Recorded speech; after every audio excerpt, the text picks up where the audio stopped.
룻기서 4장. 룻기서 4장.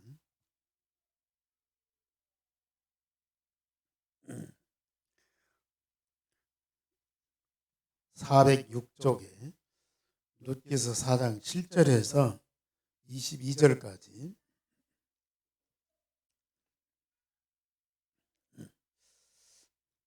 (7절에서) 22절까지 교독하십니다. 옛적 이스라엘 중에는 모든 것을 물으거나 교환한 일을 확정하기 위하여 사람이 그의 신을 벗어 그의 이웃에게 주더니 이것이 이스라엘 중에 증명하는 전례가 된지라.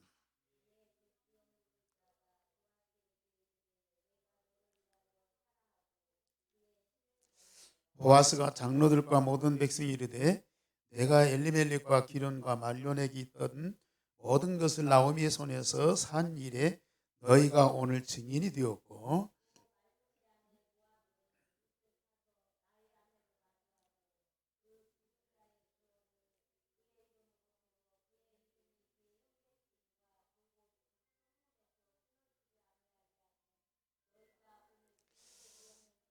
성문에 있는 모든 백성과 장로들이 이르되 우리가 증인이 되나니 여호와께서 내 집에 들어가는 여인으로 이스라엘의 집을 세운 라헬과 레아 두 사람과 같게 하시고 네가 에브라도에서 유력하고 베들레헴에서 유명하게 하시기를 원하며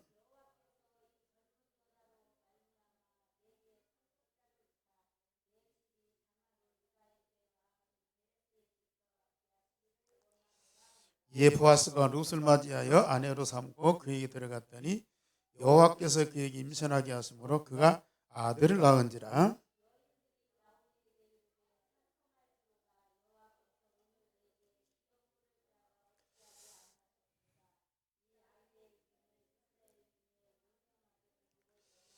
이는 내 생명의 회복자이며 내 노년의 봉양자라. 너를 사랑하며 일곱 아들보다 귀한 내 며느리가 낳은 자로다 하니라.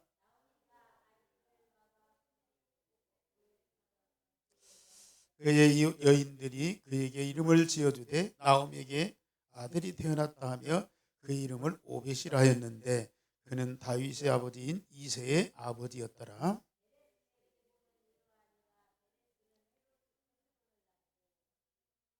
에스로는 람을 낳았고 람은 아미나답을 낳았고 살몬은 보아스를 낳았고 보아스는 오벳을 낳았고 아멘.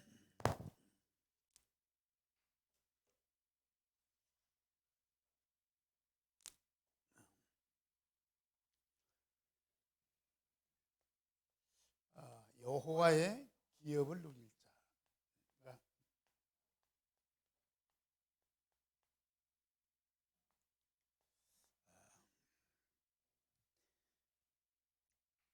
우리나라는 가령 부모가 죽든지 아니면은 한부모 자녀든지 좀 어려움 당하는 어린아이들이 있지 않습니까?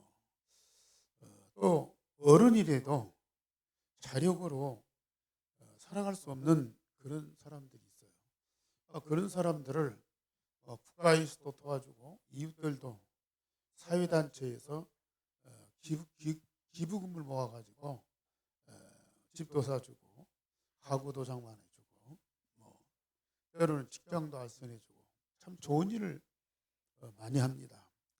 옛날에 6.25 전쟁 때나 일제시대 때 어려운 때는 참 자기들도 먹고 살기 힘들어서 전쟁 고하든지 아니면은 이게 가정이 파탄돼 가지고 오갈 데 없는 그런 사람들을 도와줄 여력이 없어요. 고아원 같은 데 보내고 입양 보내고 그래서 구제하고 봉사하고 막 그랬습니다. 그런데 그 이스라엘 나라에서는 어떤 전통이 있느냐, 여기 보면 이제 기업을 누린다, 기업을 무른다 그랬어요. 기업을 무른다. 그래서 이는 이제 육신의 기업을 물을 자다,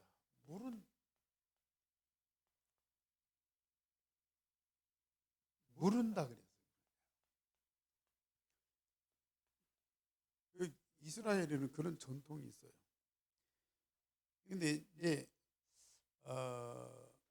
사실 가령 그 결혼했는데 남편이 죽었다.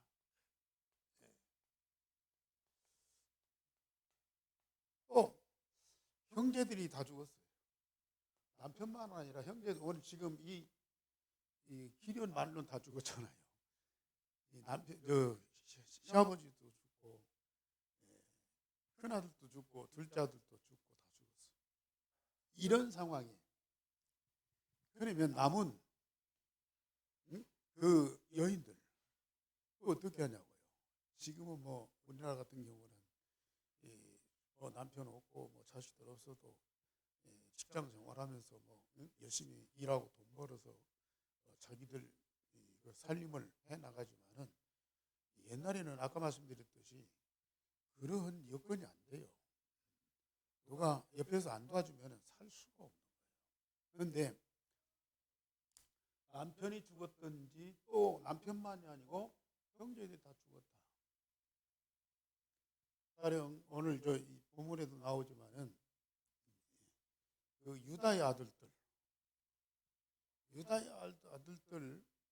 있는데 다말이라는 그 며느리를 얻었어요. 근데 큰아들로 결혼했는데 큰아들 죽어버렸어. 그러니까 그 며느리 다른 데로 뭐 시집 가든지 과부로 살든지 해야 되는데 반드시 그 둘째 큰아들 죽었으면 둘째 아들한테 결혼을 시켜서 살도록 만드는 거예요. 둘째가 죽으면 셋째한테. 그런 전통이 있고 그런 풍속이 있어요. 그러니까 일시적으로 이 재산, 경제만 도와주는 것도 아니고 혈통까지. 그래서 이때에 가까운 친족이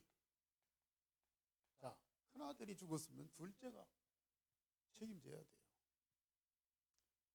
이렇게 다 죽어버렸으면은 가령 큰 집이든지 작은 집이든지 제일 가까운 친족이 이들의 모든 걸 책임지고 담당을 해줘야 돼. 그래서 뭐까지? 경제뿐만 아니라 혈통까지, 혈통. 배를 이어서 살아갈 수 있도록 거기까지 책임져야 돼. 우리나라 같으면은 남편이 죽었다.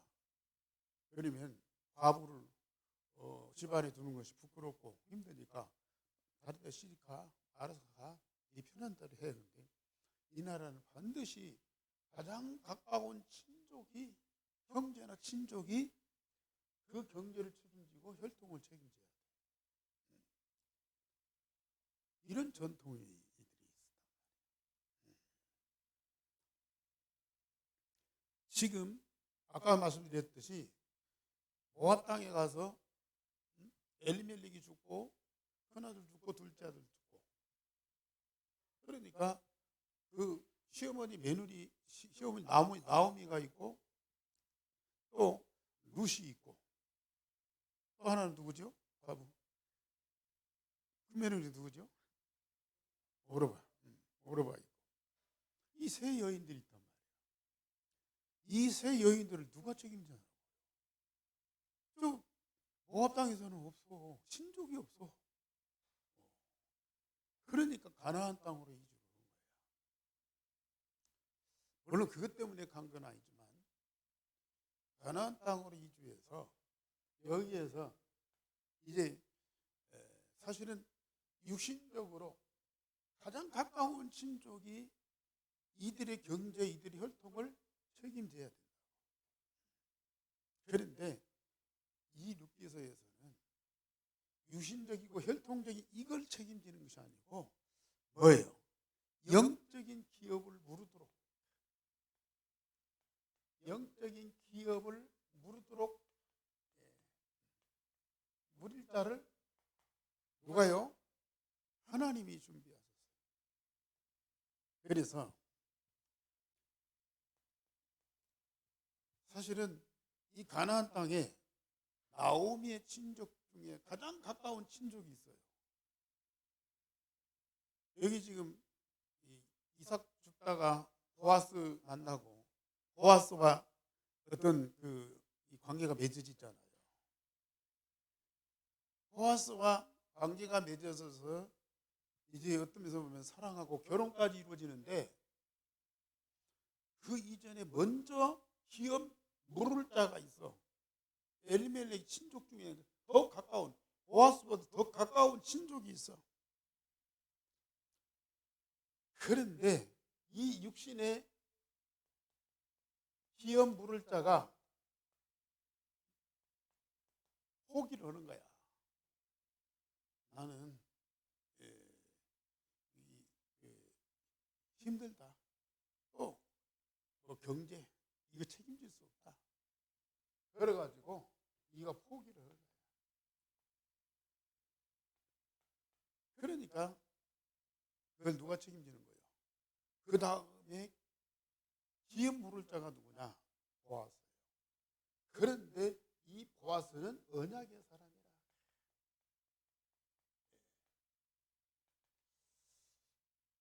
살몬과 라합의 아들이다.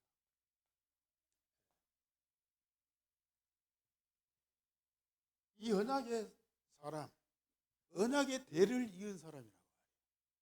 오늘 그 족보에 쭉 나오죠. 언약의 대를 이은 언약의 사람이라고 하세요. 그리고 이 라합도 이 룻도요. 비록 이방 땅에서 왔지만은 이도 뭐요? 가나안에 오시는 메시아 언약을 붙잡은 사람이에요.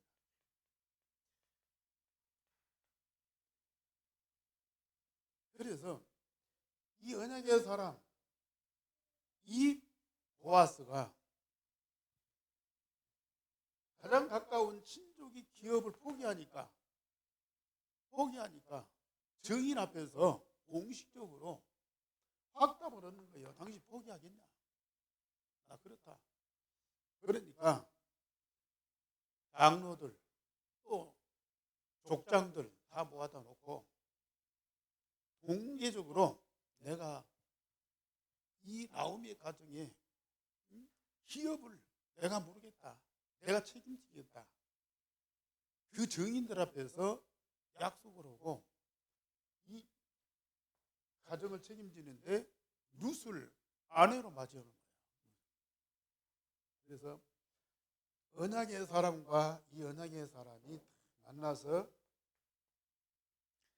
결혼을 하게 되는데, 그런데 아니 사랑하는 남자와 사랑하는 여자가 만나서 결혼을 하면 되지 않겠어요? 그런데 왜 기업을 모르냐? 오늘 4장 말씀 보면요, 재미있는 말씀이 나와요. 11절에 보세요. 성문에 있는 모든 백성들과 장로들이 이르되 우리가 증인이 되나니 여호와께서 내 집에 들어가는 여인으로 이스라엘의 집을 세운 라헬과 레아 두 사람과 같게 하시고 네가 에브라스에서 유력하고 베들레헴에서 유명하게 되기를 하시기를 원하며 여호와께서 이 젊은 여자로 말미암아 네게 상속자를 주사 내 집이 다말이 유다에게서 나오던 베리스의 집과 같게 하시기를 원하노라 그랬어요.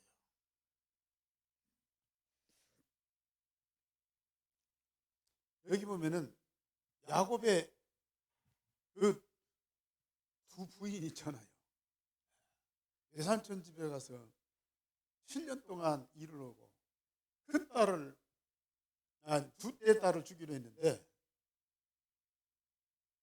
아니 그 라반이 그 딸의 그 아빠가 어떻게 둘째를 주냐, 큰 딸이 있는데.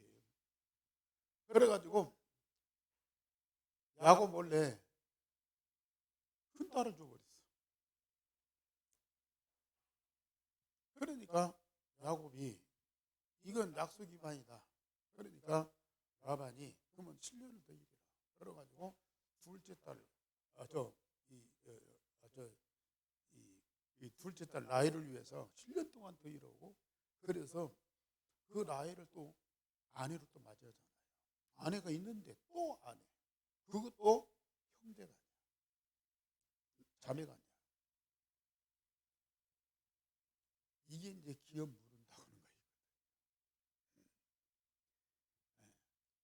둘째 딸이 이제, 예? 큰 딸이 시집 갔는데 둘째 딸 약속이 있단 말이야. 그러니까 그것을 이제 인정하기 위해서 기업을 묻는다. 오늘 이 다말 얘기 또 나오잖아요. 다말은 누구예요? 유다의 며느리예요. 그 야곱의 12아들 중에 예수님 족보에 들어가는, 예수님 계보에 들어가는 그 아들이 누구냐? 요셉도 아니고 루벤도 아니고 베냐민도 아니고 유다라고. 근데 그 유다의 큰아들이 다말하고 결혼했는데 큰아들 죽었어. 그래 둘째한테 결혼시켰거든. 그런데 둘째도 죽었어. 근데 이제 셋째로 가야 할 거 아니겠어요. 근데 셋째가 피하는 거야. 왜? 자기 큰형도 죽었고 이 다말하고 살다가 둘째도 죽었는데 나도 죽을 거 아니냐. 겁나갖고 피하는 거야. 그러니까 이 다말이 시장에 나가서 창녀로 변신해요. 그래가지고 자기 시아버지 유다가 지나가니까 자기 시아버지를 미혹해. 그리고 이 창녀인 줄 알고 그 시아버지하고 며느리하고 거기서 관계를 맺는 거야. 참 희한한 짓이죠. 근데 이게 이제 유신적인 측면에서는 참 이상한 짓이고 나쁜 짓인데요. 언약적인 측면에서 사실 라합도 그렇고요. 희생남이잖아요. 라헬과 레아도 그렇고요.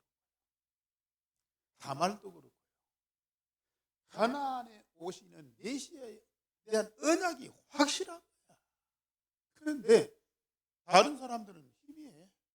이스라엘 백성들이고 오랫동안 그 언약의 이 축복 속에 살았으면서도 그 언약의 중대성을 모르는 거야. 오직이 안 되는 거야. 그냥 그 분위기 속에서 우리는 언약의 백성이하고 사는 거야.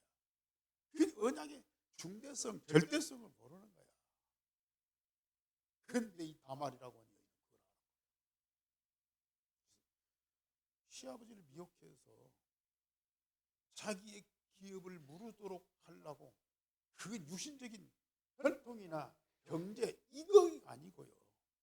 반드시 하나님이 이 언약의 계보를 이어갈 때인데 분명히 자기 시아버지 유다가 그 언약의 계보 속에 있는 사람이라.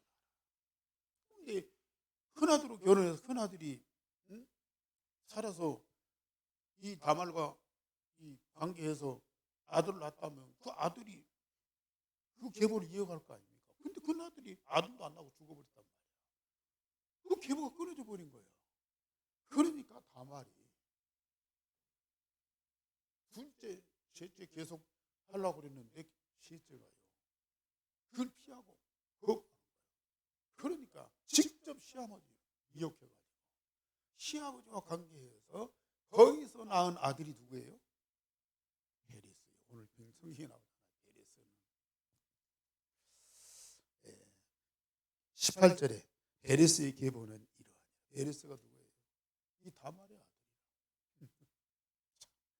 그러면서 4장 12절 마지막에 여호와께서 이 젊은 여자로 말미암아 내게 상속자를 주어 내 집이 다말이 유다에게 낳아준 베레스의 집과 같게 하시기로 원하노라. 누가요? 이 베들레헴의 이 장로들과 성읍 장로들이 또 백성들이 그걸 인정을 하는 거예요. 그러니까 우리가 이 성경을 영적인 측면에서 언약적인 측면에서 보면 이게 너무 확실한데 윤리적이고 율법적인 측면에서 보면 이 이해가 안 되는 거야. 지금 보아스가 뭐 결혼했느냐 안 했느냐 그건 안 나와요. 이 상황을 보면 분명히 보아스는 이미 결혼해서 자녀가 여인이 있어요. 처음에 총각과 처녀가 만나면 결혼하면 결혼했다고 할 것이 왜 기업을 부르냐. 그러니까 이 보아스와 룻의 만남도 이런 언약적인 측면에서 기업 물자로 보아스가 룻을 책임지는 거예요. 그래서 오늘 아까 말씀드린 대로 레아와 라헬 또 다말 이런 얘기는 나오는데 여기에서 아들 오벳을 낳아요. 언약의 그리고 이세를 낳아요. 그런데 이세 손자죠. 그 다음에 거기서 그 후대로 누가 나와요? 다윗이 나와요. 이게요 얼마나 중요한 것입니까?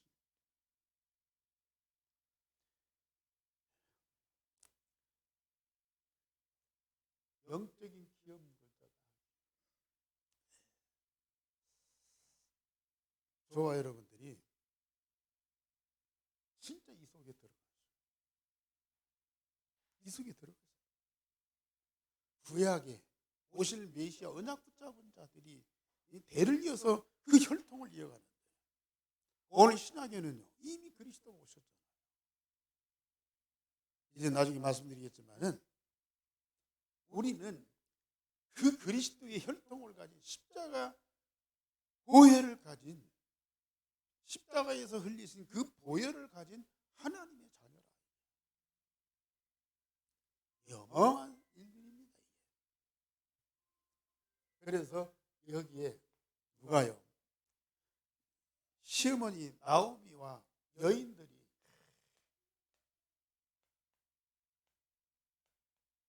동네 여인들이요 찬양을 하고 축하를 하는 거예요. 얼마나 축하해요. 감사한 일이에요.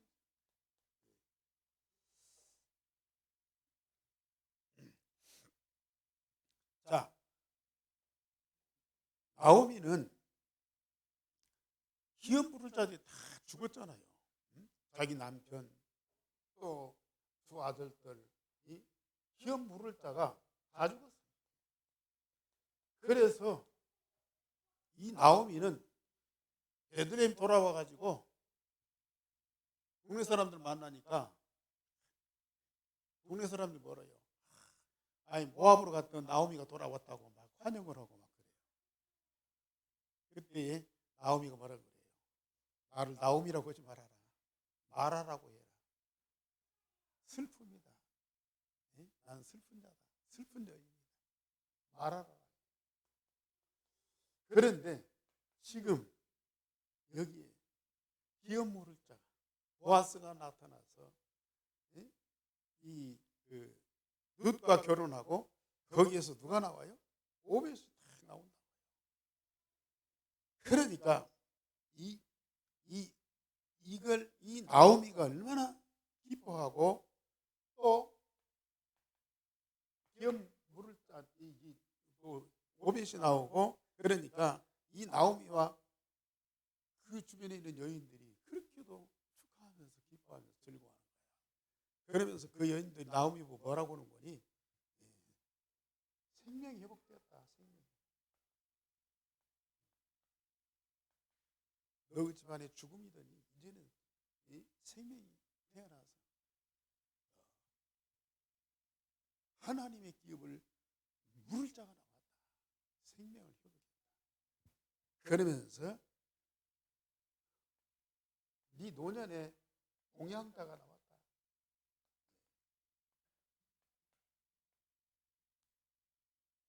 그리고 이 오벳은 7 아들 것보다도 더 귀하다. 아들보다 더 귀한 자다. 왜요? 언약의 계보잖아요. 나오미의 가정에, 이 보아스의 가정에 영원한 기업을 누릴 자라고 말해요.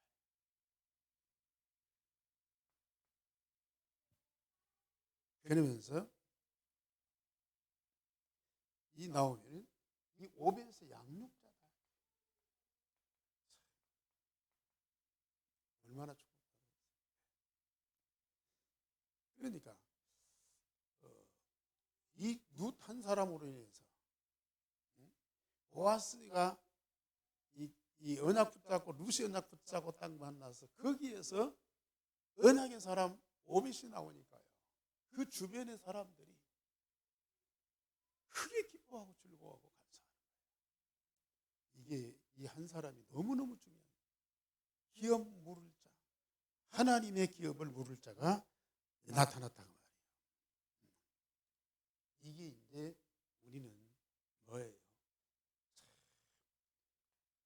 지금 이들이요 영적으로 한 가족이 딱 되는 거예요. 아까도 말씀드렸지만은 우리는 하나님의 독생자 그리스도의 피로 인하여 구원받을 뿐만 아니라 그 피를 가진 하나님의 자녀가 됐다. 그래서 우리는 얼마나 감사하냐. 자, 우리는 여호와 하나님과 하나님의 나라의 기업을 누릴 자다. 하나님과 하나님 나라의 기업을 물을 자다.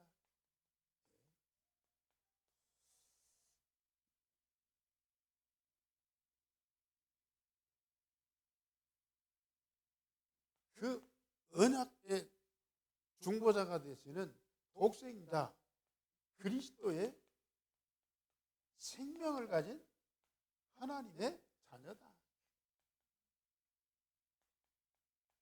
자, 이런 유일성의 복음 가진 하나님의 자녀들에 의해서 이 땅에 태어난 자들이 누구예요? 렘넌트다.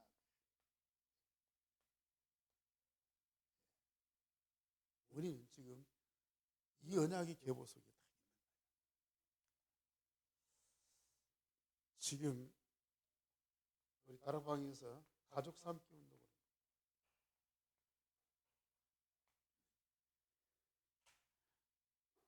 저 오천 종족에 있는 그 렘넌트들이 영적으로는 언약의 백성이고 하나님 자녀인데 육신적으로는 여러 가지 부족한 상태에 있다고 말해요. 그런 사람들을 우리가 도와줘요. 이미 우리는 영적으로 하나님 자녀고 한 가족이에요. 그런데 그들이 렘넌트로서 올바로 설 수 있도록 그들에게 메시지가 필요한 거야. 훈련이 필요한 거야. 그리고 그들이 앞으로 세계복음화를 위해서 헌신하려면 성공을 해야 돼. 그걸 도와야 돼. 우리가 그냥 5천 종족의 렘넌트들, TCK들, NCK들 불쌍하니까 돕는다가 아니라 영적으로 우리 한 가족이라. 우리가 그들의 가장 가까운 친족이라. 그들의 기업 물을 자다. 우리가 그들의 모든 걸 책임지고 일생을 도와줘야 할 자다. 그런 믿음과 확신을 가지고 우리는 가족 삼기 운동에 적극 참여를 하셔야 돼요. 지금 이 보아스가 룻을 기업을 다 물렀어요. 딱 결혼해서 오벳이라고 하는 그런 언약의 사람이 렘넌트가 딱 나오니까요. 온 세상이 완전히 달라지는 거예요. 저와 여러분들도 이 시대에 또 그런 응답을 받은 사람들이고 또 우리 주변에 우리가 책임지고 도와줘야 그들의 경제나 그들의 혈통이나 모든 걸 책임져야 할 그런 기업 물을 자예요. 그 대열에 있는 사람들이라. 그래서 우리는 이런 역사적인 사명을 갖고 정말 우리가 돕고 헌신을 해야 됩니다. 그래서 조용히 여러분들이 앞으로 하나님이 우리에게 누구를 맡기실 것인가, 어떤 렘넌트, 어느 나라 렘넌트를 맡기실 것인가 기도하고요.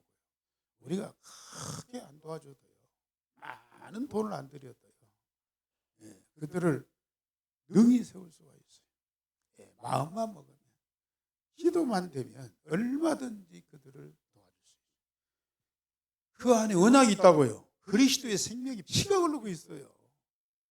그들과 우리가 만나서 영적으로 딱 한 가족이 되고 함께가 되어서요, 하나님이 어떤 역사로 이루고 응답을 주실지 기대가 되는 거예요. 그 축복을 누리시기 바랍니다. 우리 하나님 아버지 감사를 드립니다. 오늘 밤에도 저희들에게 가장 소중한 말씀을 주시고 그 말씀이 사실로 응답이 되게 하시고 우리의 현실 삶 속에서 열매로 증거가 나타나게 하여 주옵소서. 보아스와 룻의 만남이 역사적인 만남이고 그를 통해서 언약의 계보가 이루어지고 그를 통해서 예수 그리스도가 태어나고 천하 만민을 살리는 역사가 일어났습니다. 하나님, 정말로 언약 붙잡은 렘넌트들이 세상에 5천 정도 가운데 많이 있습니다. 우리가 그들을 돕게 하소서. 그들의 기업 물을 자가 되게 하여 주옵소서. 가족 삼기 운동이 일어나게 하옵소서. 진정 영적으로 한 가족이 되게 하시며 하나가 되게 하시고 2, 3천, 5천 정도 복음화를 향해서 함께 여정을 갈 수 있도록 그 은혜를 베풀어 주시옵소서. 주님, 우리 안교회 새로운 전환점이 이루어지게 하옵소서. 하나님의 절대 계획이 반드시 성취되게 하여 주옵소서. 주 예수 그리스도 이름으로 기도하옵나이다. 아멘.